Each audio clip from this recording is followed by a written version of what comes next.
한 처음에 말씀이 계셨다. 말씀은 하느님과 함께 계셨는데 말씀은 하느님이셨다. 여기까지가 1장 1절입니다. 그분께서는 한 처음에 하느님과 함께 계셨다. 모든 것이 그분을 통하여 생겨났고 그분 없이 생겨난 것은 하나도 없다. 그분 안에 생명이 있었으니 그 생명은 사람들의 빛이었다. 그 빛이 어둠 속에서 비치고 있지만 어둠은 그를 깨닫지 못하였다. 하느님께서 보내신 사람이 있었는데 그의 이름은 요한이었다. 그는 증언하러 왔다. 빛을 증언하여 자기를 통해 모든 사람이 믿게 하려는 것이었다. 그 사람은 빛이 아니었다.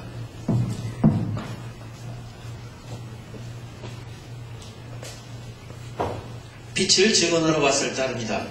모든 사람을 비추는 참빛이 세상에 왔다. 그분께서 세상에 계셨고 세상이 그분을 통하여 생겨났지만 세상은 그분을 알아보지 못하였다. 그분께서는 당신 땅에 오셨지만 그분의 백성은 그분을 맞아들이지 않았다. 그분께서는 당신을 맞아들이는 이들, 당신의 이름을 믿는 모든 이에게 하느님의 자녀가 되는 특권을 주셨다. 이들은 혈통이나 유교이나 남자의 욕망에서 난 것이 아니라 하느님에게서 난 사람들이다. 말씀이 사람이 되시어 우리 가운데 사셨다. 우리는 말씀의 영광을 보았다. 은총과 진리가 충만하신 아버지의 외아드님으로서 지니신 영광을 보았다. 요한은 그분을 증언하여 외쳤다. 그분은 내가 이렇게 말한 분이시다. 내 뒤에 오시는 분은 내가 나기 전부터 계셨기에 나보다 앞서신 분이시다. 그분의 충만함에서 우리 모두 은총을 받았다. 율법은 모세를 통하여 주어졌지만 은총과 진리는 예수 그리스도를 통하여 왔다. 아무도 하느님을 본 적이 없다. 아버지와 가장 가까우신 외아드님 하느님이신 말씀께서 알려주셨다. 여기까지가 1장 1절에서 18절까지의 말씀입니다. 이 말씀은 여러분이 이렇게 기억해 두시는데 요한복음에서 가장 중요한 그 단어들이 있어요. 말씀이라는 것이 있고 생명이 있고 그 다음에 빛입니다. 그리고 인물이 나오는데 요한과 말씀입니다. 그리고 이 위에 이제 하느님이라고 이렇게 있어요. 그래서 이 세 가지, 6가지가 오늘 강의의 주제로서 요한복음을 이제 우리가 주석하게 될 때 가장 중요한 단어들인데 이 요한복음 1장 1절에서부터 18절까지의 말씀을 우리가 흔히 그 로고스 찬미가라고 그래요. 로고스 찬미가라고 그러는데 이 로고스라는 말씀은 우리가 영어로 했을 때 reason에 해당되는 말입니다. 우리가 영어를 배울 때 이제 이 단어가 굉장히 어려운데 이 reason이라는 말이 우리가 흔히 이유라고 하는데 이유라기보다는 이성이라는 말입니다. 이성을 한자로 써보면 우리가 이치를 깨달을 수 있는 본성이 있다는 얘기거든요. 여기까지 해놓고 우리가 쓰지 마세요. 쓰시면 이제 나중에 헷갈려서 안 됩니다. 쓰지 마시고 점심 잡수고 노관하시니까 이제 재밌게 들으시면 되는데, 그리스도가 말씀이 사람이 되신 우리가 복음의 그 유래를 보면, 대개 복음이 쓰여진 역사를 보면, 맨 먼저 마르코 복음이 오고요. 그 다음에 마테오 복음이 오고, 루카 복음이 오고, 요한 복음이 옵니다. 근데 이 앞선 시대에 바오로 서간이 먼저 와요. 그래서 이게 대개 우리가 볼 때는 70년에 쓰여졌다고 믿어지고 80, 90, 100년 그래서 이것은 그리스도께서 돌아가신 지 한 70년 뒤에 쓰여진 성경이고 지금 우리가 갖고 있는 신약 성경에서 가장 빨리 발견된 그런 파편들은 바오로 서간이 더 이릅니다. 그래서 바오로 이후에 정리됐던 생각들이 정리된 거를 보시는데 그 정리됐다 그래서 역사적으로 늦은 것은 아니고 그 이전에 있었습니다. 그러면 이제 그 그리스도 당시에 그 사회 상황을 살펴봤을 때 가장 중요한 것은 그러니까 the historical context of Jesus Christ. 그러니까 이거를 따져봐야 돼요. 그래서 이 양반이 태어났을 당시에 히스토리컬 컨텍스트, 그러니까 그 양반의 역사적인 정황이 어떻게 놓여졌느냐 봤을 때 굉장히 복잡합니다. 그래서 여러분들이 그 근동 지방이라고 하는 그 미드이스트 지방이요. 이제 그리스를 중심으로 생각하는 그런 생각들인데, 이때가 어떤 시대냐면 역사적으로 여러분이 잘 아시겠습니다만은 그리스가 이집트의 문명을 흡수합니다. 그리스보다 이제 더 오래된 그 문명들이 이집트 문명이 우리가 알고 있기로 세계에서 가장 오래된 문명 중에 하나고, 그 다음에 나왔던 것이 이제 메소포타미아 문명이라고 해서 지금의 이란과 이라크 지방입니다. 그리고 이제 그 인더스강을 중심으로 한 인도 문명이 하나 있고 중국의 황하 문명이 있는데, 이 세계 그 문명 발상에서 가장 봤을 때 가장 뒤늦게 발달한 것이 중국 문명이에요. 오히려 중국과 그리스 문명이 가장 늦고 가장 빠르다고 생각되는 것이 이집트 문명인데, 그래서 이집트와 메소포타미아 지방은 지금의 이제 나라가 두 가지잖아요. 페르시아들, 페르시아의 후예들이 이란 사람들이고, 그 다음에 아시리아의 후손이 이라크 사람들입니다. 그래서 지금도 여러분들 여기서 이라크 사람들 만나면 자기 이라크 사람이라고 안 그러지? 뭐라 그래요? 아시리아라고 그래요. 이란 사람들 보면 뭐라 그래요? 자기들 페르시아라고 그래요. 그래서 페르시아예요. 그래서 같은 동네에 살기 때문에 사람들이 비슷해 보이고 먹는 것도 비슷한데 척천지 원수입니다. 어떻게 이해하시면 가장 쉬우냐면, 우리와 가장 가까운 말을 쓰고 가장 가까운 음식 먹는 사람들이 누구예요? 일본 사람들이에요. 근데 우리 일본이랑 철천지 원수잖아요. 그렇게 생각하기 쉽죠? 이제 이해되셨어요? 됐어요. 그거 대신 굉장히 큰 겁니다. 그런데 이제 지금의 이태리가 로마 제국을 우리가 흔히 생각할 수 있는데, 이태리 일대의 로마가 그 정벌하게 돼서 그리스의 문명을, 그리스 문명을 흡수하면서 이렇게 됐던 문명이에요. 그러니까 굉장히 후기 문명입니다. 근데 이 당시에는 그 그리스의 최강자는 그리스의 변방에 마케도니아에서 태어났던 알렉산더가 그리스 지방의 문명을 우리가 폴리스 문명이라고 그래요. 지금 보면 여러분들 여기 타코바에 사실 때 시애틀의 생각이 기분 되게 나쁘죠. 아니 그렇잖아요. 시애틀하고 타코바는 다른 동네예요. 요게 폴리스란 말이에요. 그런 식으로 나라를 운영했는데, 요것을 갖다가 다 털어서 그리스 문명과 인도 문명까지 문화의 통합을 꾀했던 왕이 알렉산더 임금이에요. 젊은 나이에 말라리아인가 합치려 걸려서 죽었는데, 이 사람이 했던 업적 중에 가장 위대한 것은, 이 사람은 그리스 문명의 도시 문명을 이렇게 고집하지 않았어요. 그래서 이 문명이 넓게 퍼져가는 것을 선호했고, 동방 원정에 참가해서 인도까지 갔던 것으로 전해집니다.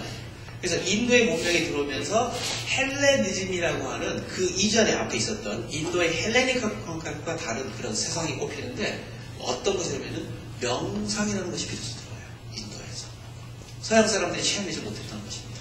그래서 헬레니즘 시대의 철학은 그 이전의 그리스 철학이랑 많이 다릅니다.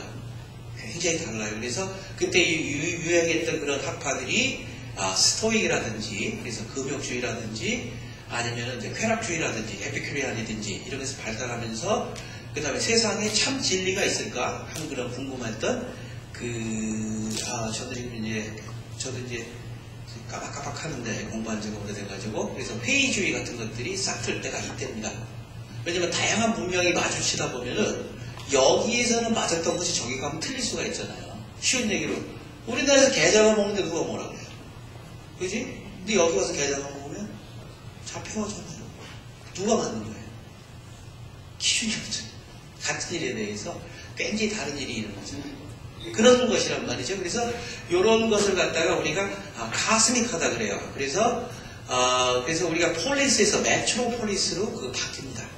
폴리스에서 메트로폴리스. 그러니까 폴리스라고 하는 것은 도시가 하나인데, 메트로라고 하는 것은 이것이 폴리스가 커짐을 의미해요. 그래서 우리가 시아로 타코마 메트로폴리탄 하면 오케이잖아요. 그래서 메트로폴리탄 한다는 어원의 의미가 알렉산더로부터 비롯된 것이돼요. 그래서 알렉산더가 추구했던 그런 것에는 유니버설리티, 그러니까 보편성과 광범위한 그런 문화가 되고, 이 사람은 그 그리스 자체에 그 고집스러운 그런 것을 고집하지 않았고, 현지에 가면은 현지 사람들이랑 결혼을 축복했고, 그래서 자기가 다니는 곳마다 알렉산드리아라는 도시를 건설했어요. 그래서 가장 지금 남아있는 것이 이집트의 알렉산드리아가 아직도 남아있습니다. 그래서 알렉산더의 기념할 때에 그때 분위기가 기원전 100년경밖에 되지 않습니다. 그래서 그리스도가 태어날 당시에 로마의 문명이 싹텄던 것은 이 알렉산드리아, 그러니까 알렉산더의 그런 영향이 굉장히 농후하게 익었던 그런 철학사조 속에서 태어납니다. 그래서 요한복음은 거기에서도 아주 정수해요. 이해가 되시죠? 요걸 이해하셔야 이해가 돼요. 그래서 그리스도 당시에 그 팔레스타인의 문제는 뭐였냐면 이 사람들이 정치적으로는 로마의 식민지였습니다. 근데 이 사람들은 자기들이 자체적으로 독립국가를 꾸린 경험이 그렇게 많지 않아요. 굉장히 약소국입니다. 제가 말씀드렸던 것처럼 이집트와 메소포타미아 지방 사이에 낑겨서 늘 외침에 시달렸던 사람들이에요. 그 여러분들 성경 패스하시면서 많이 느꼈겠습니다만은 그 이스라엘의 팔자는 두 가지 중에 하나예요. 그러니까 아시리아로부터 침공을 받든지 페르시아로부터 침공을 받든지, 그러니까 이라크의 침공을 받든지 이란의 침공을 받든지 아니면 이집트의 종살이를 하든지. 그러면 아브라함은 어느 동네 사람이었어요? 메소포타미아 지방 사람입니다. 그래서 이민을 와요. 쫓아서. 그래서 팔레스타인에 들어갔다가 다시 그 후손들이 어디를 갑니까? 이집트로 가게 되죠. 그래서 이집트의 영향과 메소포타미아 영향 사이에서 형성된 종교가 지금 구약 성경을 믿는 그 유태교입니다. 그래서 유태교가 지금으로부터 약 3,000년경에 지금 같은 종교적인 형태를 띈 것으로 봅니다. 모진 박해와 모진 그런 압제에서. 그래서 바빌로니아, 아시리아, 페르시아 나오는 것이 다 메소포타미아 지방의 강자들입니다. 그 사람들은 그 당시에 지금 뭐 미국 못지않게 그런 센 나라들이었거든요. 그리고 궁극적으로 어디에 식민지에 시달려요? 로마까지.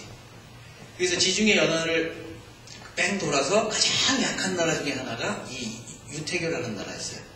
그래서 이 사람들이 자기 아이덴티티를 보존할 때 가장 소중한 수단으로 삼았던 것이 자기네 그 민족신앙이었습니다. 야훼신앙. 근데 야훼신앙을 지키기 위해서는 율법이 이제 들어오는데 모세 5경이 되게 623개인가요? 그런 조항이 있어요. 근데 이것을 이제 이 조항이 옛날 조항이다 보니까 이제 해석이 필요하잖아요. 그래서 그 해석이 쌓인 것이 뭐냐면 여러분들 미국에서 유명한 탈무드입니다. 그래서 그 율법을 해석하는 사람들은 우리가 랍비라고 그랬어요. 레바이 여기서 봤을 때.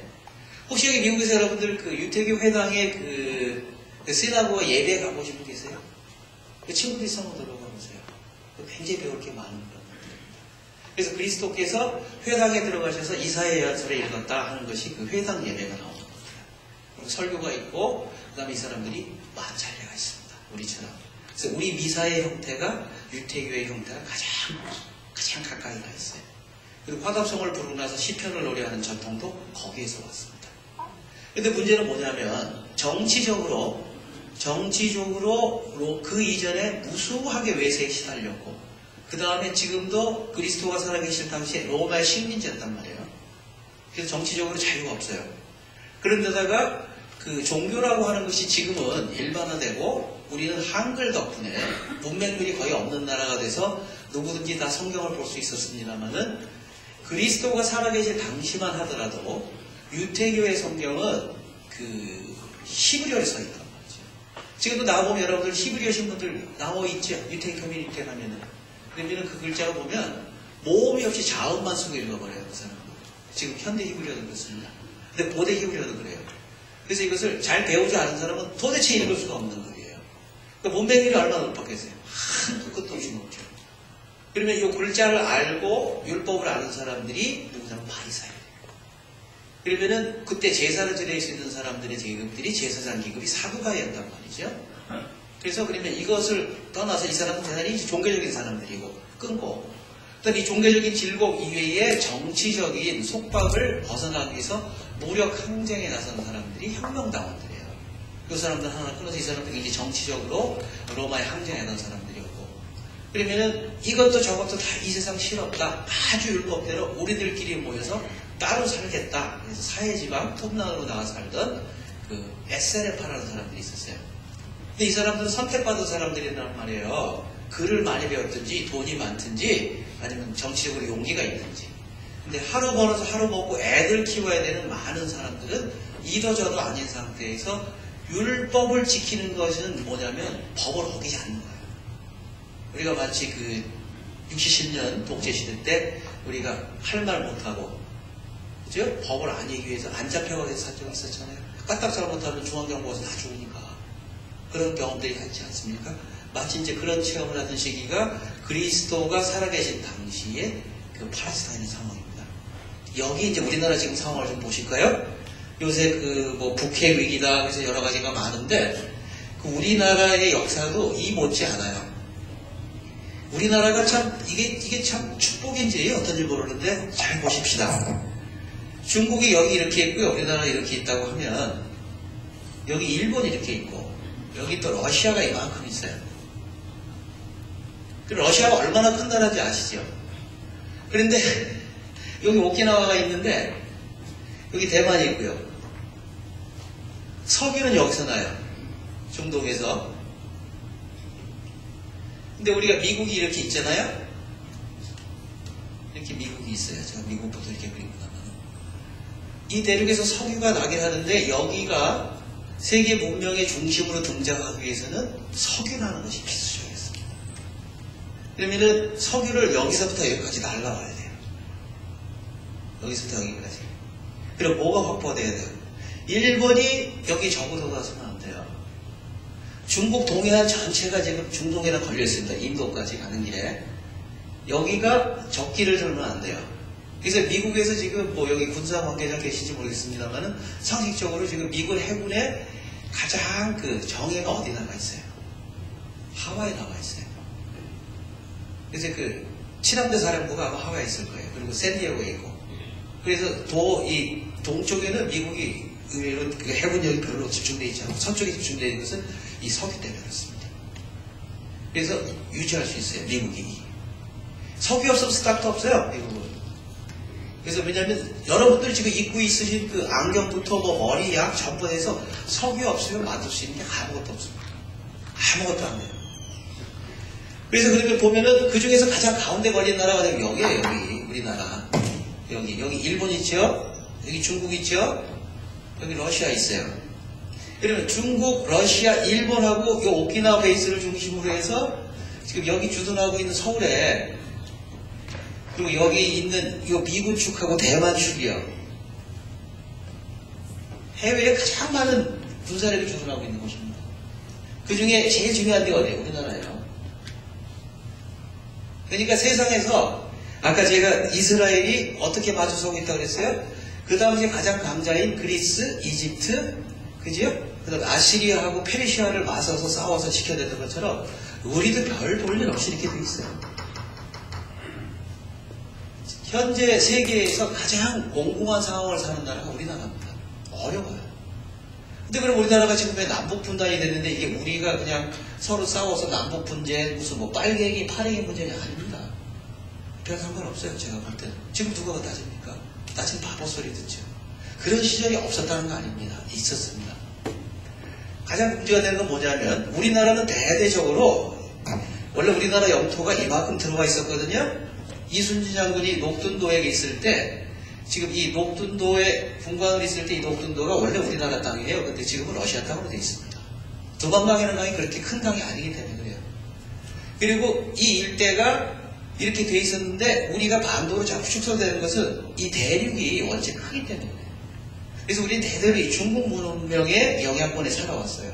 가장 크게 영향을 받았습니다. 그래서 우리는 대륙국가로서의 성질이 강했는데 근데 재밌는 게 우리나라 남부지방에 가보면은요, 그 우리나라 민족을 두 가지를 크게 나눌 때 북방계하고 남방계로 가는 때 북방계는 이제 중국계 통해서 우리가 영향을 받았는데 인종적으로는 이제 몽골 쪽에서, 문화적으로는 중국에서, 남방계는 어디서 들어와요?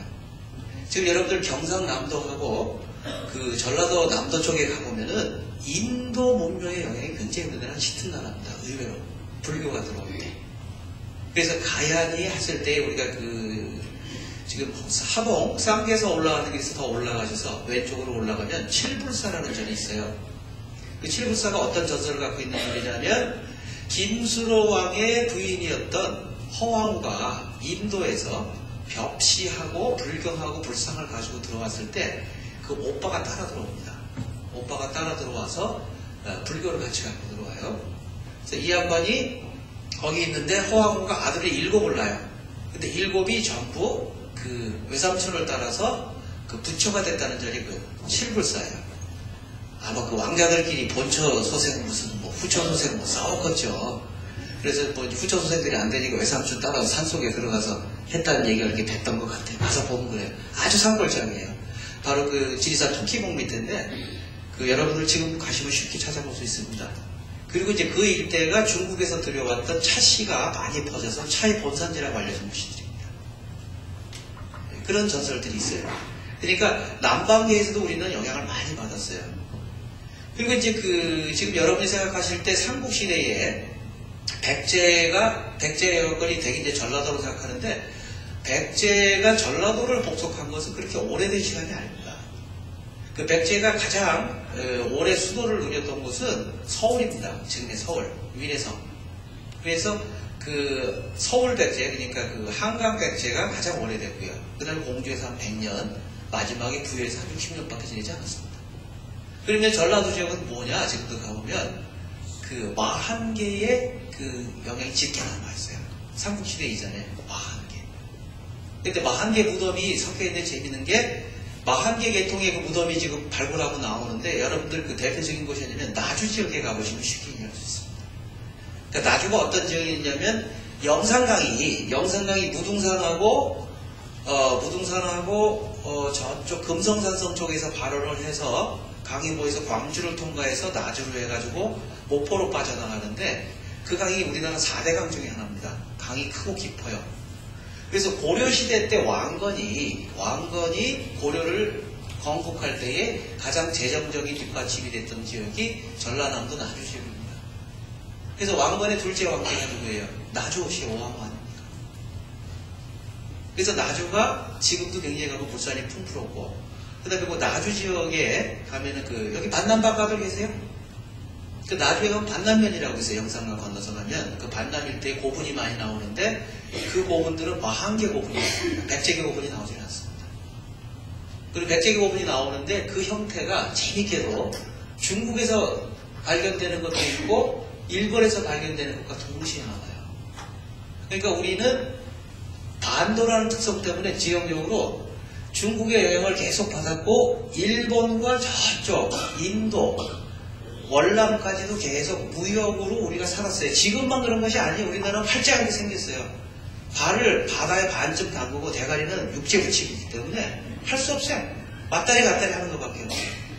그런데 대개 우리가 문명의 영향을 받은 것은 육지로부터 받았는데 내륙으로부터. 그래서 우리는 대륙지의 기질이 강했는데 재미있게도 일본이 제가 아까 말씀드렸던 임진왜란으로 대표되는 고려 말 이후부터 일본이 융성하기 시작합니다. 일본이 문화적으로 융성하고 백제계가 대거 이민을 가면서 일본이 달라져요. 그래서 우리가 바다라는 것에 대해서 굉장히 어렵게 생각했어요. 그래서 바다의 세력을 견제해서 조선 정부는 공도 금의 정책을 취했어요. 섬을 다 비우고 금에 바다에 나가지 마라. 배를 만들지 않았습니다. 왜? 명나라가 지켜준다. 중국이 바다로 나가지 말라는 일본이랑 연합해서 육지 괴롭히지 말라는 정책이었어요. 그래서 조선시대 유자들은 명나라한테 충성을 맹세하고 우리가 바다는 포기하겠습니다 했단 말이에요. 왜 그렇게 됐어요? 제가 아까 그랬죠? 고려는 어디로부터 재정적인 뒷받침을 받았어요? 바다를 통해서. 고려는 무역국가예요. 고려시대 때 조상들은 지금 조선시대 때 조상들이랑 달랐어요. 이 사람들은 월남, 인도 슝슝 다녔어요. 배 타고.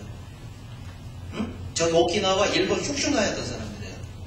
그래서 지금 그 예성강하고의 병란도라는 그 나루터가 있는데 그 도자가 섬도자가 아니라 나루터 도자입니다. 병란도에 뭐라 그랬어요? 회압이라고 아라비아 상인들까지 들어와 있던 곳입니다. 그러니까 이 고려가 그러면은 그때 배가 얼마나 발달했겠어요? 고려시대 때 그런 기술들이. 그 명나라가 뭐라 그랬어요? 바다에 나가지 마! 바다랑 놀지 말고 누구랑 놀자? 우리랑 놀자. 그러니까 우리는 이제 이렇게 대륙 세력에 한 500년, 600년 매달려 있다가 임진왜란을 겪으면서 다시 바다 세력의 침략을 받기 시작합니다. 마치 이스라엘이 왼쪽에 이집트의 영향을 받든지 오른쪽 메소포타미아의 침공을 받든지 아니면 위쪽으로부터 그리스로부터 압박을 받든지 유사한 상황에 놓여 있어요. 이게 우리나라의 상황입니다. 그런데 재미있게도 미국이라는 강자가 등장하면서 우리나라에 미치는 영향이 어디가 더 세졌겠어요? 대륙이 세졌겠어요? 해상 세력이 세졌겠어요? 해상 세력이 세져서 부닥친 전쟁이 그게 6.25전쟁입니다. 우리 마음대로 전쟁하지 않아요. 뭐 할 수가 없어요. 우리나라는. 임진왜란 때부터 우리나라는 국제전입니다. 삼국시대 때부터. 백제가 망할 때 일본에서 얼마나 많은 병력이 와서 신라랑 대해서 싸우지 아십니까? 우리나라는 항상 국제전이에요. 왜? 이렇게 돼 있어서 그래요. 이렇게 돼 있어서. 그래서 여러분들이 미국에 쉽게 오고 미국의 편이 미국 문명에 쉽게 와서 적용할 수 있는 이유는 우리나라에 지금 가장 큰 영향을 끼치는 세력이 해양 세력이기 때문에 그렇습니다. 그래서 패션도 항상 어떻게 가요? 뉴욕, 동경, 서울입니다. 그래서 여기 대만 사람들 있죠. 이게 뭐라고 얘가 중국한테 까불겠어요. 한 발짝도 안 되는 애들이. 한 모금도 안 되는 애들이. 그러니까 여기는 초등학생들이 뭘 배워요? 영어, 일본말 죽기 살기를 배웁니다. 여기는 일본하고 미국의 영향이 없어 이 나라는 망해요. 굉장히 그런 상황들이 있습니다. 그렇게 보시면 좀 이해가 쉬워지죠. 그래서 석유가 공급이 되고 안정적으로 돼야 세상이 안정적으로 돌아가기 때문에 그렇습니다. 이것이 지금 살고 있는 우리 21세기 전망이에요. 그랬을 때 이 남북 문제는 이 사람이 무슨 미사일을 몇 개 사서 시끄럽게 되는 문제가 아닙니다. 결국 이 대륙의 세력이랑 해양의 세력이랑 어떻게 화해할까의 문제가 지금 가장 큰 문제로 대두되고 있는 거예요. 이 땅에서는.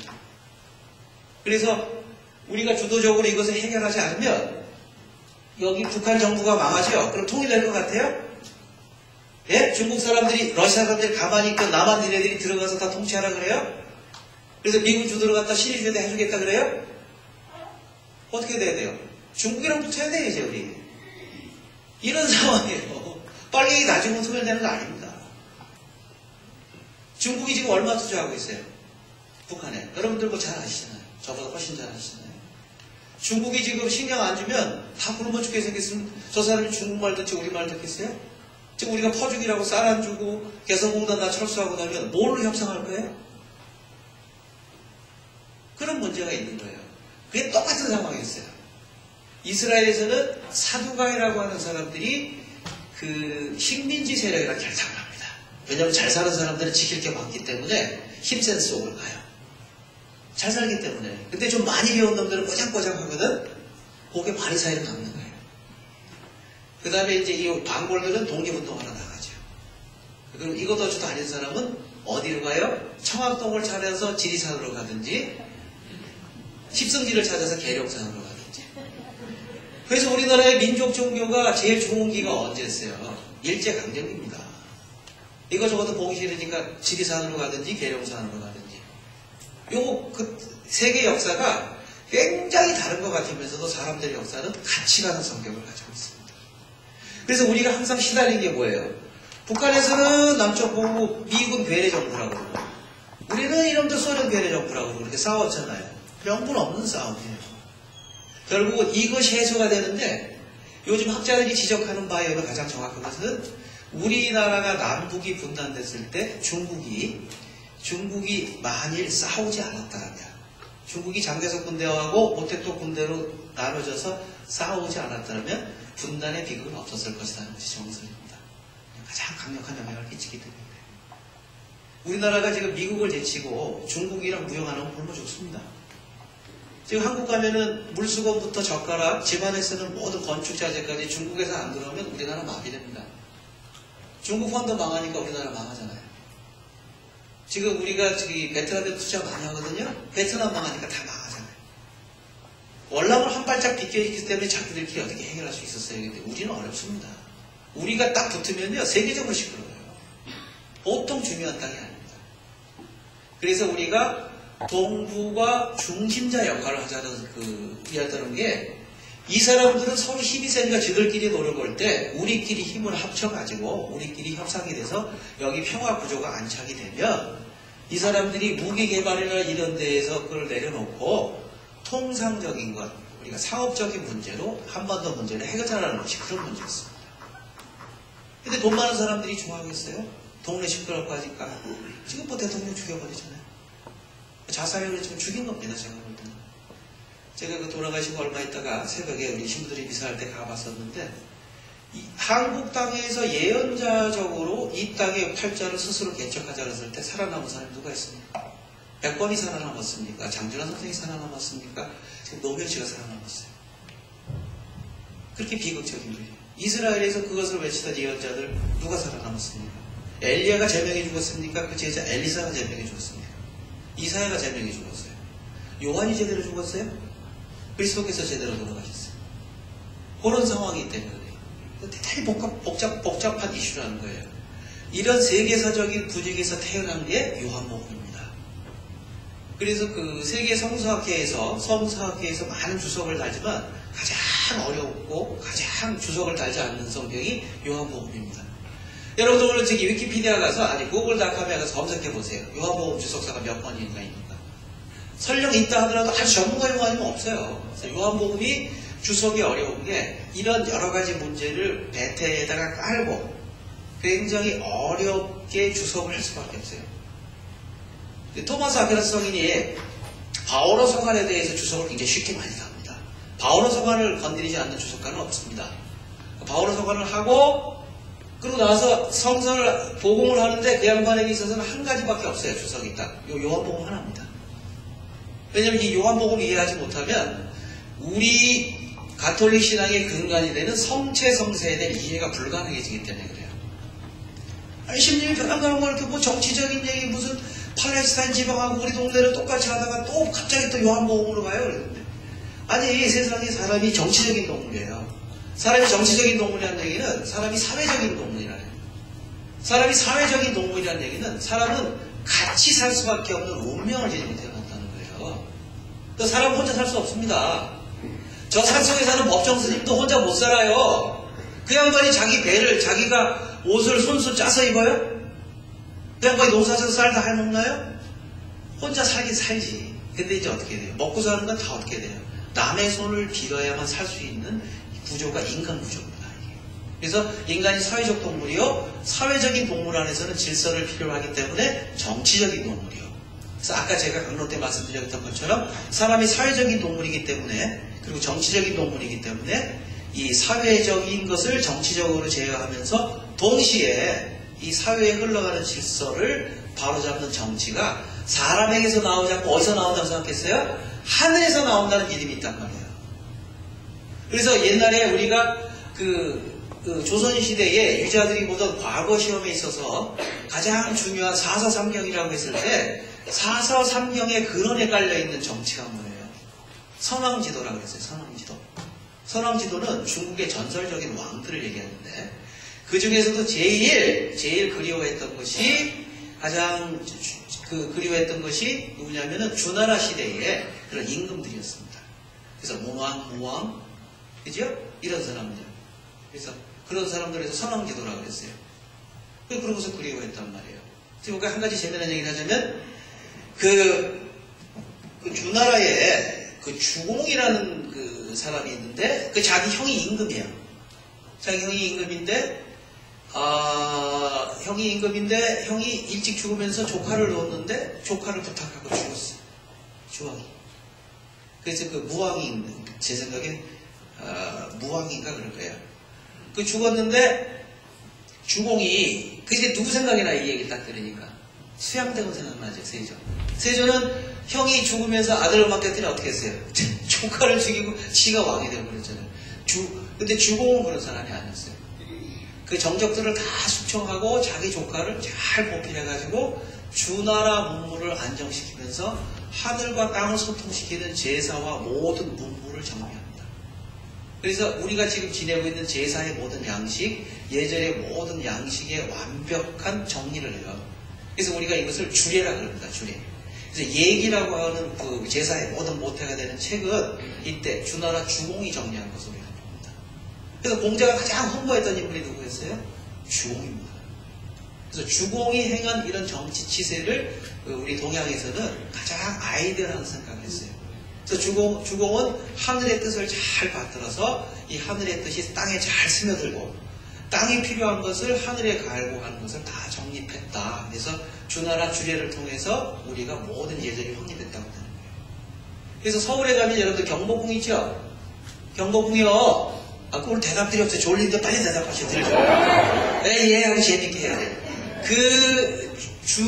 정보부하고 또 있는 종묘 같은 것들이 이게 다 주례에 입각해서 지어진 겁니다.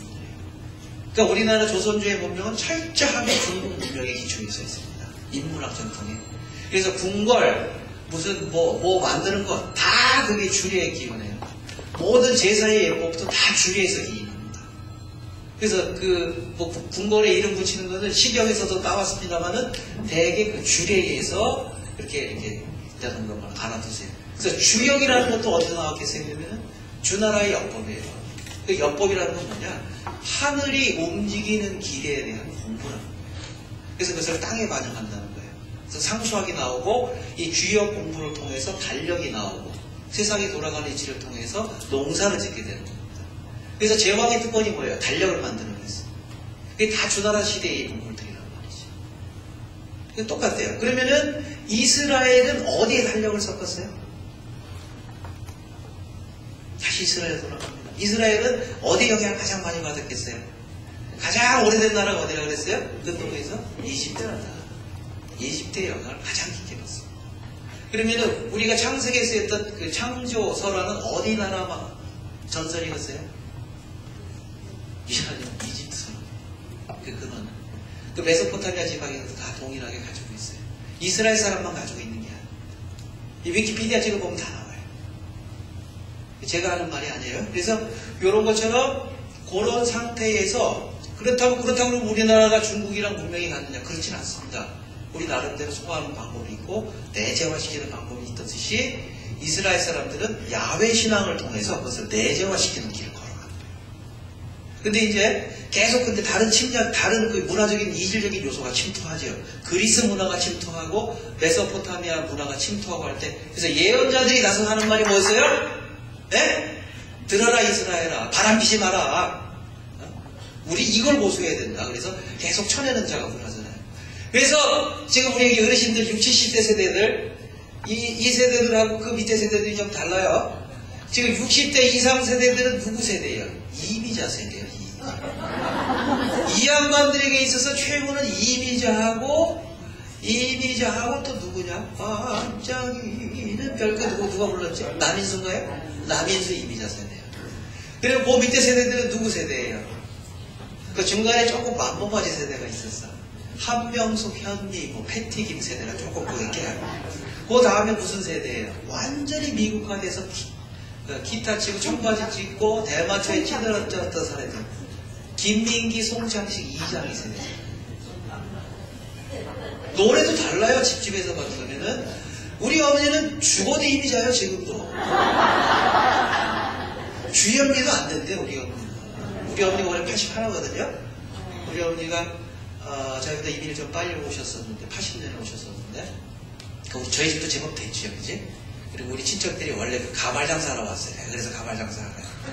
우리 이모가 호주로 갔다가 여기 일찍 들어와서 가발 장사로 돈 버는 집이에요, 그지? 그래서 내가 가발 장사도 알아요. 그리고 내가 얘기했던 그 머리기름 그건 내가 많이 팔았어요.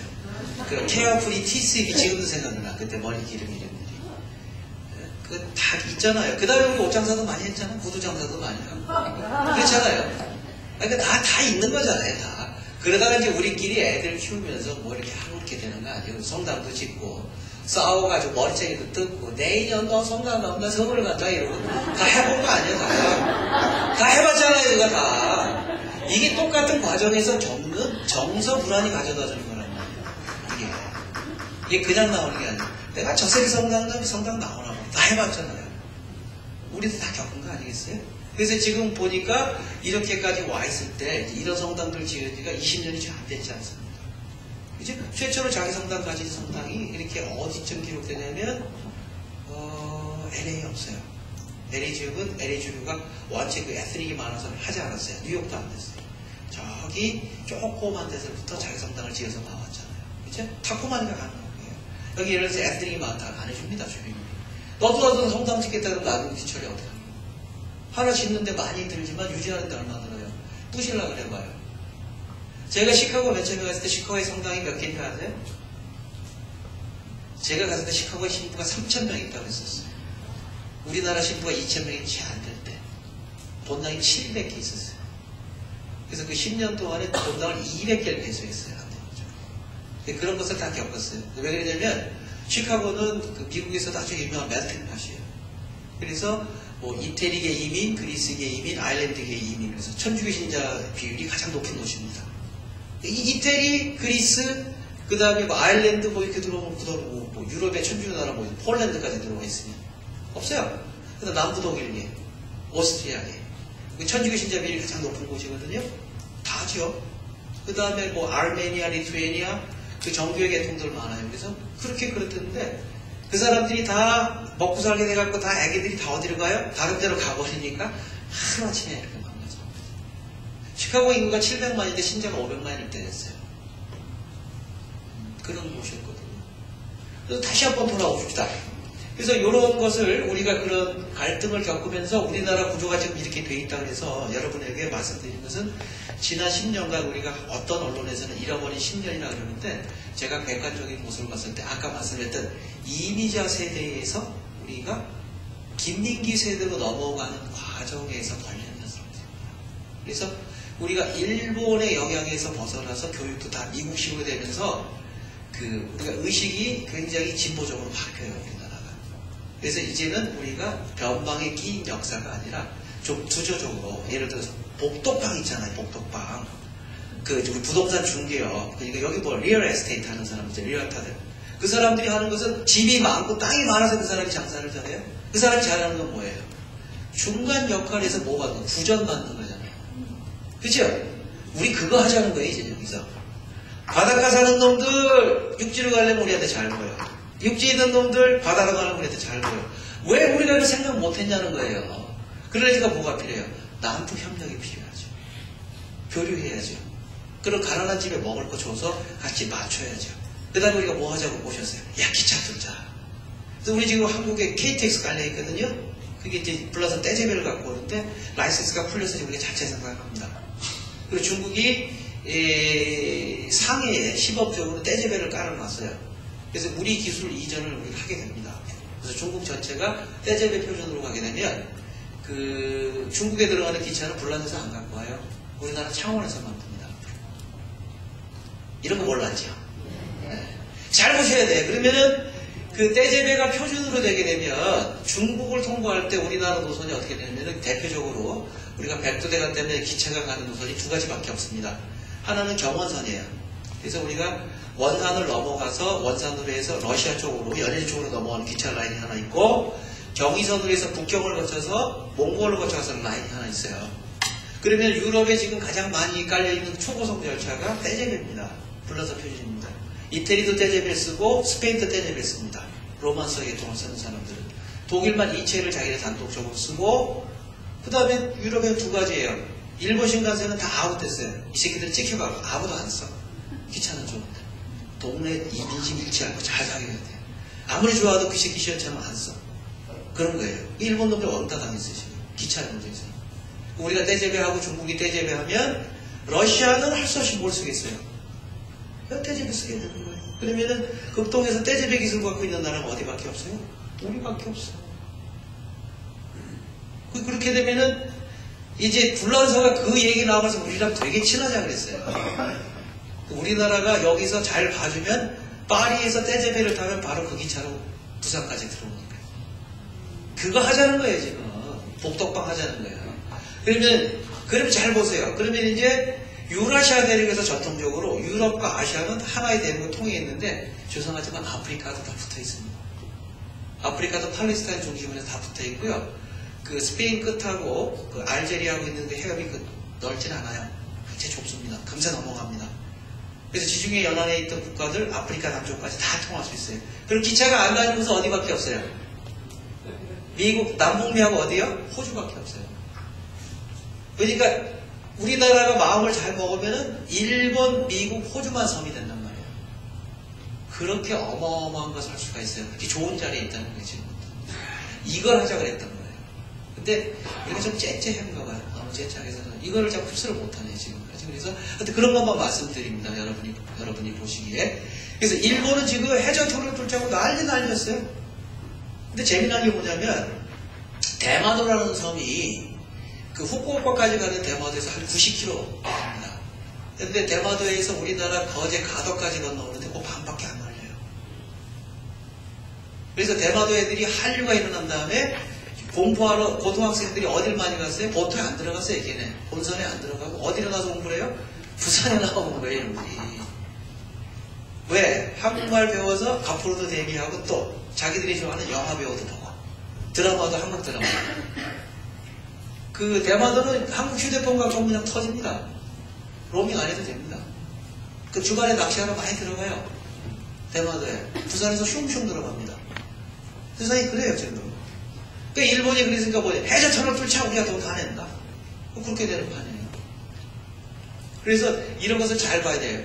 마찬가지로 우리나라도 이런 희망이 있듯이 우리는 경제적인 희망을 가지고 그래서 통일을 우리가 이렇게 얻고자 하는 희망을 가졌다시피 지금 우리가 읽고 있는 요한복음에서 등장하는 그 세례자 요한이라는 사람이 일으켰던 운동은 아주 사뭇 다른 운동이었습니다.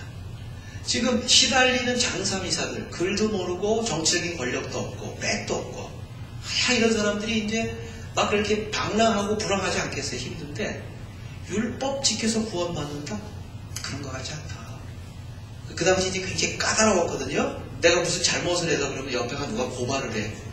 그러면 랍비한테 가서 제가 이런 안식일에 이런 잘못을 했습니다 하면 우리 고해성사 받으면 신부님이 기도 몇 번 하시고 희생 몇 번 하셔도 되잖아요. 유태교는 그게 안 돼요. 그럼 어떻게 해야 돼요? 그러면 뭐 양을 한 마리 바쳐라. 너는 죄를 많이 지었으니까. 너는 죄가 좀 작으니까 쌀 2마리를 바쳐라. 이렇게 복잡하잖아요. 그리고 뭐 닷새 동안 일도 하지 말고 정화예지를 거쳐라. 그러면 어떻게 먹고 살아? 그러니까 회당 예배에도 참석하지 못하는 사람이 늘어나게 되죠. 그러니까 자꾸 소외가 되는 거예요. 정계적으로, 정치적으로, 종교적으로까지 소외가 되는 현상에서 세례자 요한이 표표하게 일어나서 외치는 소리가 뭐였느냐. 조건 하나다. 회개하라. 다시는 그 잘못 짓지 않게 했다. 그리고 뭐 흐르는 요르단 강물에 와서 물로 한번 싹 희승을 받으면 그걸로 깨끗해지니라. 그 얘기는 뭐예요? 회당에 가서 빌지 않고 짐승을 살라 바치지 않아도 된다.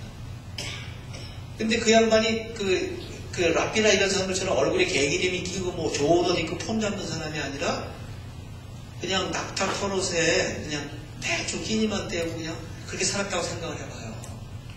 무슨 얼마나 많은 사람이 뭐 있어요. 그리고 사회 변형 아니겠어요?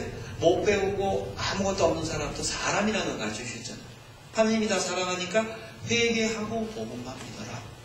회개하고 그 다음에 그 세례를 받으면 다 된다. 그래서 청년 그리스도가 이 운동에 동참합니다. 굉장히 관심이 많으셨어요. 지금 나오는 요한복음의 무대는 이스라엘에서도 가장 버림받은 갈릴레아 지방입니다. 갈릴레아 지방은 그 예루살렘에서 북부 지방이거든요. 갈릴레아 호수 지방이 있는데 이 이방인들이랑 많이 섞여 있고 예루살렘에서 멀기 때문에 변방 지방이에요. 그래서 굉장히 천시하던 그런 지역입니다. 그래서 이 양반이 거기에서 그 운동에 동참하면서 그 요한의 영향을 많이 받아요. 결국 율법을 지키고 회당에 가서 예배를 잘해야만 하느님께 구원을 받는 것이 아니라 자기 잘못을 시인하고 세례를 받기만 하면 다시 원래 인간의 모습이 깨끗해지는구나 하는 자각이 생깁니다. 예수님한테 자각이 생겼다고 해서 여러분 여기까지만 이해하시면 돼요. 제가 조금 이따 다시 설명드립니다. 그 문제가 하는 것은. 그런 자각이 생겨서 그리스도께서 이제 뭐냐면 이제 많이 컸어. 요한 밑에서 했는데 많이 컸어요. 그래서 요한의 제자들이 일부 이탈을 합니다. 그 무렵에서. 그 수장이 그리스도예요. 그래서 다른 복음에서는 고기를 잡는 어부들을 부르는 예수 그리스도로 나와 있지만 요한복음에서는 제자들이 어떻게 돼요? 자기들이 가서 그리스도를 보고 쫓아갑니다. 그래서 그 재금 내는 방법이 달라요. 그 시골 말로 살림댁을 재금 낸다 그러잖아요. 작은 집에 그 작은 집을 재금 낸다 그러죠. 그래서 재금 내는 얘기를 내가 어디서 배웠냐면 그 남해 맨 처음에 갔더니 새집 아버지 혹시 여기 고향이 남해인 사람 있어요? 그리고 사천, 삼천포, 하동. 이 사람들 이 양반들 어떻게 진주 그러면 다 서울 사람이에요. 남한천 놈이나 남한천 놈이나 며느리 상관없어요. 내가 자네님 물어봤지. 그래. 하여튼 거기 사투리로 그 이제 왜 아들이 삼형제가 있으면 큰아들은 아버지 유산을 상속받잖아요. 그러니까 아버지 집을 받잖아요. 근데 이제 그러면은 저 아래 이제 논 도마지게 하고 밭이 하나 있으면 새 집을 지어줘. 그럼 작은 집 아버지가 이제 어디 집에 사는? 새 집에 살잖아. 그래서 새 집 아버지가 된 거예요. 그래서 남에서 새 집 아버지라 그래. 근데 이제 아버지를 유산 받았으니까 아들은 돈이 많잖아, 큰아들은. 근데 이게 양옥집을 새로 지었어요. 새 집이잖아요. 그거 큰 집이잖아. 그래도 새 집 아버지래. 그러니까 애들이 이 집이 왜 새 집 아버지냐고 이해가 안 돼가지고. 그러니까 똑같은 거예요. 농경시대 문화하고 산업화시대 문화가 섞이게 되면 그런 혼란이 일어납니다. 그래서 그런 것이 있어요. 그래서 어쨌거나 똑같이 그리스도가 이제 새 집 아버지가 된 거예요. 이제 이해하셨죠? 요한한테 살림을 받아서 새 집 아버지가 됐는데, 그리스도는 요한이 일으켰던 세례 운동을 더 한층 승화시키는데 뭐라고 얘기했냐면, 이제 사람은 죄인이 아니라 죄를 회개하고 새로 세례를 받아서 깨끗해지는 존재가 아니라 본래 무엇이다? 본래 하느님의 아들딸이다. 이제 나는 너희를 더 이상 종이라 부르지 않겠다. 형제라 부르겠다. 친구라 부르겠다. 본래 하느님이 사람을 그렇게 지어내셨는데, 사람이 하느님을 잠재워놔서 잠자는 하느님이라서 그렇지 우리 안에는 다 하느님의 마음이 있다. 내가 그것의 대표적인 표본이다. 지금부터 요한복음 들어갑니다. 그래서 그리스도께서 선포하신 것 중에 요한복음상의 천재성이 돋보이는데, 듣기만 하시면 돼요. 여러분들 다 아시기 때문에. 한 처음에 말씀이 계셨다. 이 말씀은 제가 아까 얘기했던 이 로고스입니다. 이진이라는 말이에요. 그리고 이치라는 말이에요. 이치. 법이라는 말이에요. 법. 그래서 한 처음에 그냥 한 게 아니라 세상이 모든 돌아가는 이치 말씀이 담겨있는데, 이걸 왜 말씀을 표현하냐면 인간에게 가장 위대한 능력이 뭐라 그랬어요? 말하는 능력이에요. 말은 뭘 표현한다 그랬어요? 생각을 표현해요. 생각은 그러면은 어디서 나오냐면은 사람 사리의 모양새입니다. 그 사람 사리의 모양새가 어디서 나왔다? 하늘에서 나왔다는 거예요. 그것이 이유, 리즌, 이성이고 이치고 법으로 작용한다는 겁니다. 그래서 한 처음에 말씀이 계셨다. 한 처음에. 이것은 하여튼 우리가 뭘 상정했을 때 한도 없이 끝도 없이 모든 것의 원조를 한 처음이에요. 이게 어려운 말인데 이렇게밖에 설명할 수 없죠. 그래서 영어에서는 그냥 in the beginning이라고 해요. in the beginning. in the beginning이라고 해요. 그래서 말씀은 하느님과 함께 계셨는데 말씀은 하느님이셨다. 논리적인 모순이 좀 발생합니다. 예를 들어서 아버지와 엄마가 함께 있을 때는 아버지와 엄마가 같은 사람이니까 다른 사람입니까? 달라야지 같이 있을 수 있잖아요. 근데 말씀과 하느님이 다르다고 얘기했으니까 같이 있는 거지. 같이 있었다는 것은 다른 것인데, 그 다음에 그냥 논리적인 비약을 막 갖고 들어가요. 말씀은 하느님이셨다. 여기가 요한복음의 가장 신비로운 부분입니다. 보세요.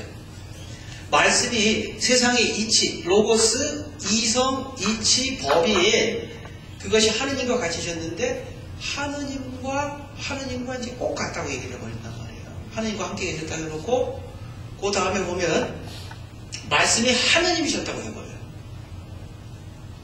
이게 골치 아픈 노릇이지. 엄마랑 아빠랑 있었는데 엄마가 아빠고 아빠가 엄마다. 혼란스럽잖아요. 논리적으로 혼란스럽잖아요.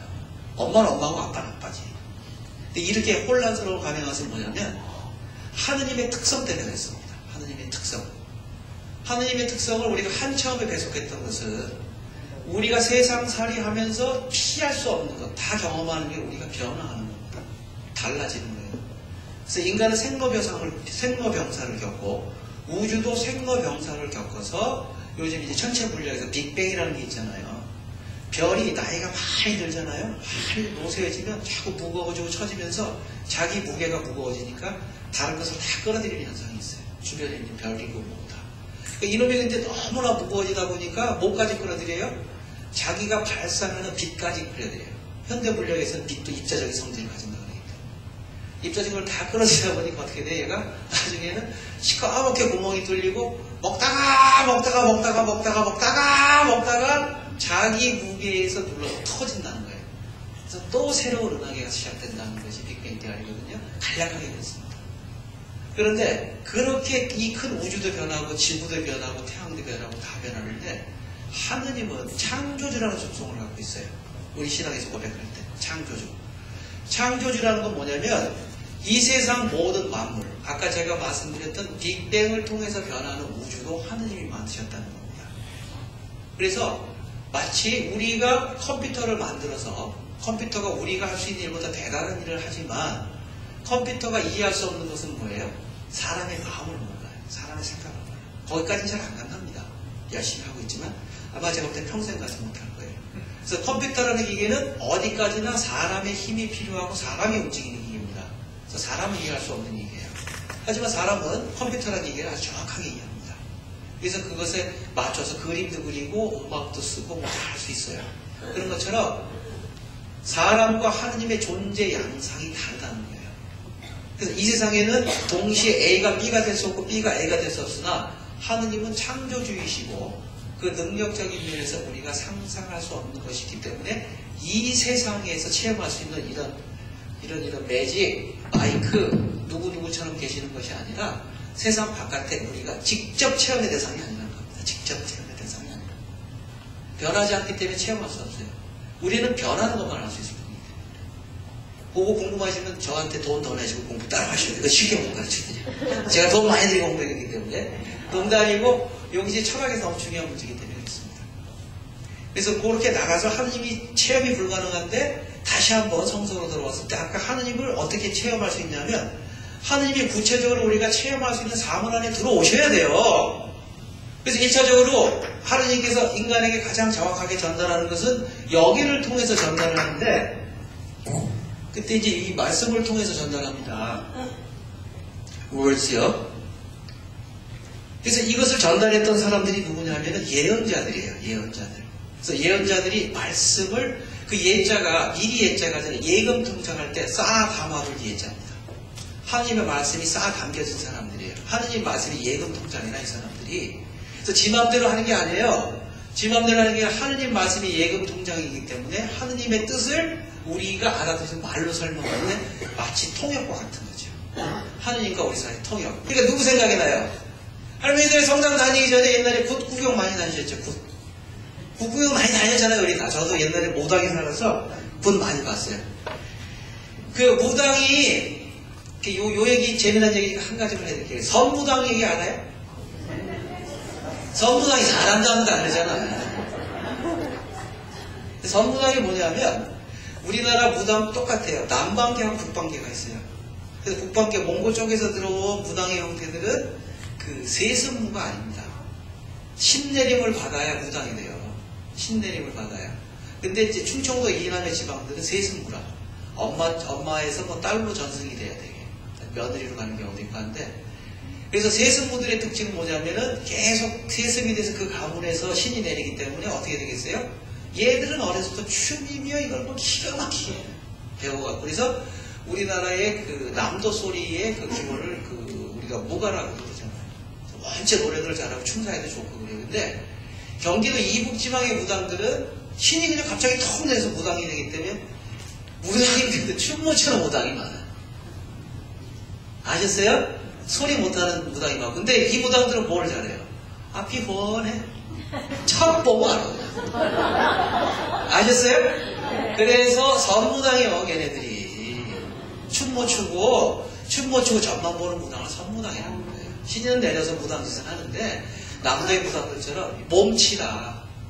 네? 몸치에 음치면 노래 못하지 춤 못 추면 구슬 못하잖아요. 그러니까 걔는 굿이나 보고 떡이나 먹고 이제 이거 그러고 이제 점이나 가지고 거지. 그렇게 되는 거예요. 요거랑 똑같단 말이에요. 예언자들이 마치 이 선무당들처럼 하느님의 뜻을 잘 알아서 전달해 주는 사람이에요. 왜냐면 우리가 하느님을 직접 체험할 수 없기 때문에. 마치 컴퓨터가 우리를 직접 체험할 수는 없으나 인간이나 동물이 어떠하다는 정보를 줘서 분석을 하면 그 누구보다 기가 막히게 잘해냅니다. 그렇잖아요? 이제 이해하시겠어요? 네. 그런 형식이란 말이에요. 그래서 예언자들이 했는데 다시 한참에 말씀이 계셨는데 이 사람들이 가지고 있는 말씀은 통역인 한에서 뭐예요? 부분이에요. 통역이 확실하게 전달 못합니다. 항상 부분적으로 전달하지. 그러니까 아까 제가 그랬잖아요. 이 동네 아주 야단 법석이 났어. 그러면 그거 어떻게 영어로 통역하겠어요? 똑같이. 야단 법석이 갖고 있는 역사가 이미 1500년이 넘는데요. 그거 안 되는 거예요. 그 사투리 같은 거 어떻게 통역하겠어요? 안 돼요. 안 되는 겁니다. 그런 거, 그러니까 하느님의 독특한 그런 것이 통역이 안 되니까 이제 하느님이 어떻게 했어요? 화가 났어. 자식들이 아무리 교육시켜도 안 되더라. 역시 믿을 건 누구다? 아들밖에 없더라. 근데 그 아들이 봤더니 어떻더라? 한 처음에 계셨던 말씀이셨고 하느님과 계셨던 말씀인데 하느님과 똑같았더라. 잘 보세요. 하느님의 특성은 변치 않는 데 있다고 그랬어요. 그래서 하느님이 아들을 낳고 그 아들은 하느님과 똑같은 아들이 가능해요. 클로닝 된단 말이에요. 똑같이. 근데 그 클로닝이 아니라 그거 시간적인 문제인데 시간적인 문제가 거기에 게재되지 않는다는 거예요. 그래서 하느님의 아들은 하느님의 생각이란 말이에요. reason, 이성, 이치, 법이란 말이에요. 완벽하게. 그래서 하느님과 하느님이셨다 하는 게 이제 드러나는 거죠. 근데 이게 말씀이 되셔서 우리에게 오셨다고 했잖아요. 그래서 이제는 하느님이 부분적으로 보여주는 것이 아니라 어떻게 보여진다? 전체적으로 드러난다는 거예요. 근데 이제 그리스도를 만났던 사람들은 자꾸 그렇게 이해할 수가 없는 것이 뭐냐면 그리스도가 우리에게 보여질 때 하는 것은 누구의 일이에요? 사람의 일이에요. 성모님의 아들이고 요셉 성인의 아들이란 말이에요. 그러니까 사람들이 보는 것은 부분적인 것밖에 볼 수 없죠. 그래서 그 깊이를 이해할 수 없죠. 그런데 이 양반은 그런 자각을 가지면서 일으켰던 운동이 다시 요한의 세례운동으로 가서 당신 안에, 사람 안에 하느님이 온전히 들어올 수 있었다는 것을 소위를 얘기하면서 우리 모두 안에도 누가 들어있다고 선포하시는 거예요? 하느님이 들어있다는 거예요. 이게 요한복음의 핵심이에요. 성모님이 아들 안에 하느님이 온전히 들어올 수 없었으면 우리한테도 없는 거예요. 들어올 수 있었기 때문에 우리한테도 들어가 있다는 거예요. 그런데 우리 안에 있는 하느님 어떤 하느님? 잠자는 하느님이에요. 왜? 우리가 어둠을 좋아해서. 잠자는 하느님. 그리스도는 하느님을 잠재우지 않고 늘 깨우셨잖아요. 보십시다. 그 다음에. 그래서 보면 이제 2절부터 들어가는데 그분께서는 한 처음에 하느님과 함께 계셨다. 다시 한번 해석을 하죠. 이제 보세요. 모든 것이 그분을 통하여 생겨났고 아까 창조주 얘기하죠. 그분 없이 생겨난 것은 하나도 없다. 이제 보세요. 그분 안에 생명이 있었으니 그 생명은 사람들의 빛이었다. 그 빛이 어둠 속에서 비치고 있지만 어둠은 길을 깨닫지 못하였다. 단지 깨닫지 못했기 때문에 우리가 모르는 겁니다. 우리 안에 누가 있어요? 하느님이 있어요. 그리스도죠. 이게 요한입니다. 이게 요한입니다. 근데 우리는 쉽고 편한 것을 항상 늘 사랑해요. 공부하려면 어떻게 하면 공부 잘해요? 제가 대학 30년 다녔다 그랬잖아요. 공부를 어떻게 하는 게 잘하는 거예요? 죽으라고 해야 돼요. 열심히. 아무것도 이유가 없어요. 그냥 하기 싫을 때도 해야 돼요. 해야 될 공부는. 그리고 우리 그 엄마들 제가 찾아내요. 밥하기 싫다고 밥 안 하면 어떻게 돼요? 굶어주고. 친구들 다 굶어주고. 그러면은 매일매일 끼니마다 밥하기 좋아하는 엄마 있어요? 없어요. 간단하죠? 라면끼리에요? 라면도 뭐 뭘 넣고 다 끼려면 힘들지. 똑같은 거예요. 그러니까 우리가 신앙생활을 하면서도 마치 하고 싶은 것만, 입에 단 것만 가지고 하면 어떻게 돼요? 부분 비정상 발육이 와요. 그래서 이게 잘못되는 거예요. 가장 궁극적인 것은 내 안에 있는 하느님을 일깨우는 것이 신앙의 근원이라는 것이 요한복음이고, 아까 얘기했던 세례자 요한이 일으켰던 세례운동의 마감이 그리스도께서 일으키셨던 하늘나라 운동이란 말이에요. 그렇게 해서 그리스도께서 무슨 기도를 가르쳐주세요? 주님의 기도를 가르치신다.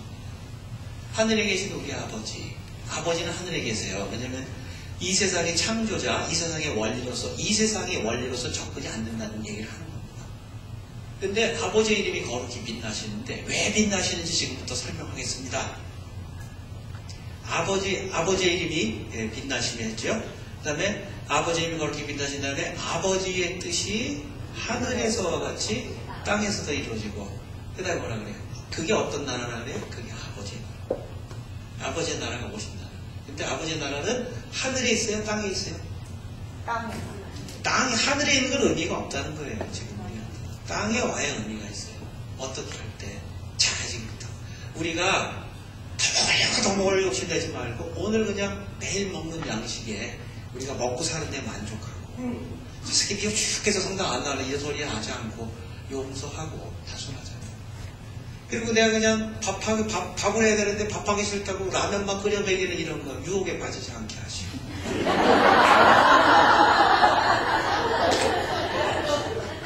우리 신랑들 집에 빨리 와야 되는데 맨날 저기 친구랑 요거 하다가 뭐 음주단속 걸려가지고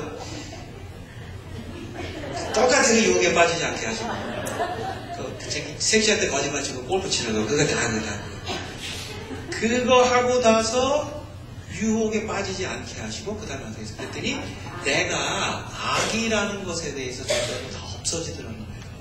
그냥 구해달라는 게 아니에요. 악에서 구해달라는 게 아니에요. 내가 빠져나가겠다는 거예요. 그렇게 했더니 뭐가 되더라? 다시 하느님의 나라가 오시게 됐고 그것이 하늘나라에 있는 줄 알았더니 아니었고 그래서 하늘나라에 있었던 아버지의 이름이 하늘에서 빛나는 것이 아니라 어디서 빛나더라?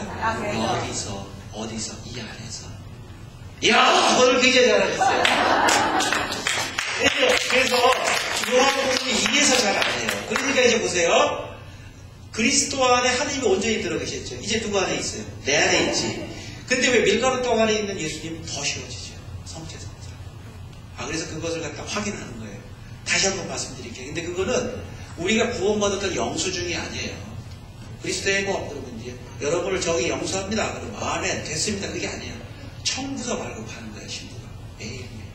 그렇게 살겠습니까? 그렇게 살겠습니다. 계속 청구서 받는 거예요. 그 영수증 받았다고 가르치는 교회는 어디? 개신교회예요. 요한복음 3장 12절만 딱 띄어가지고 예수님 믿은 것으로 이름 받아들여서 영광 받고 대접하고 그래서 우리 다 구원 받았다는 거 아니에요. 그래서 나 잘 얻었네 나 구원은. 무슨 구원 받은 사람들이 그렇게 살아. 택도 없는 소리예요. 이해하시겠죠? 그래서 천주교가 어려워요. 어려운 대신에 의미는 깊죠. 그렇다고 개신교 신자들도 이렇게 막 박해하고 그러지 마세요. 똑같이 바보짓 하는 거니까 다를 뿐입니다. 그래서 오늘 요한복음 인문을 대략 지금 보니까 1시간 제가 좀 넘게 했는데 점심 잡수고 힘드신 시간 전 이렇게 마무리하겠습니다. 그래서 이제 광범위하게 시작했는데 더 필요하시면 겨울에 다시 오면 되잖아요.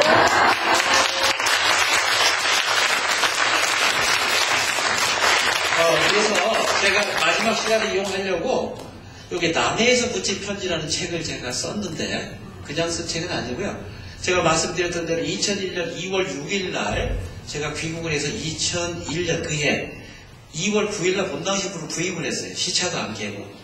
그래서 그 얘기부터 여기 실려 있습니다. 그래서 4년 동안 제가 우리 신자들한테 원고지 대략 10석장 반 정도 200자 원고지 기준입니다. 그래서 A4 한 장을 쓰는데 4년 동안 제가 여기 103통의 편지를 썼는데 그 중에서 한 70여 통을 제가 추렸어요. 그래서 요번에 이거 책을 좀 제가 신부된 지 20년 됐거든요. 그래서 그 기념 성당제인데 좀 보탤 겸해서 책을 냈는데 무거워서 많이 못 갖고 오고 제가 조뒤에 10권 갖다 놨습니다. 이게 근데 주문하시면 붙여드리면 되잖아요. 그래서 일단 10권만 제가 이렇게 갖다 놓겠습니다. 여러분들 그래서 필요하신 분들 이렇게 가져가시는데 이름 써놓으시고 제가 갖다 놨더니 그 봉사자 한 분이 해주시면 좋겠습니다. 그래서 여러분이 굉장히 제가 수준이 높은 줄 알았어요. 어정띵 본당 가서 요한복음 이렇게 하면 사람들이 이렇게 집중 안 해요. 낮에 사람들이 이렇게 안 나옵니다. 그래서 제가 임시부님이 여러분들 확실히 공부 잘 시킨 거 제가 알았고 여러분이 요한복음 궁금한 걸 알았어요. 그래서 제가 요한복음 한 학기 그 강의한 그게 있긴 있어요. 그래서 필요하시면 제가 오는 길에 가는 길에 들려서 이렇게 저렇게 말씀드리겠습니다. 오늘 대단히 감사했습니다. 감사합니다. 네, 말씀을 하겠습니다. 성부와 성자와 성령의 이름으로 아멘. 주님의 기도 같이 할까요? 하늘에 계신 우리 아버지의 이름이 거룩히 빛나시며 아버지의 나라가 오시며 아버지의 뜻이 하늘에서와 같이 땅에서도 이루어지소서. 오늘 저희에게 일용할 양식을 주시고 저희에게 잘못한 일을 저희가 용서하오니 저희 죄를 용서하시고 저희를 유혹에 빠지지 않게 하시고 악에서 구하소서. 아멘. 성부와 성자와 성령의 이름으로 아멘. 감사합니다.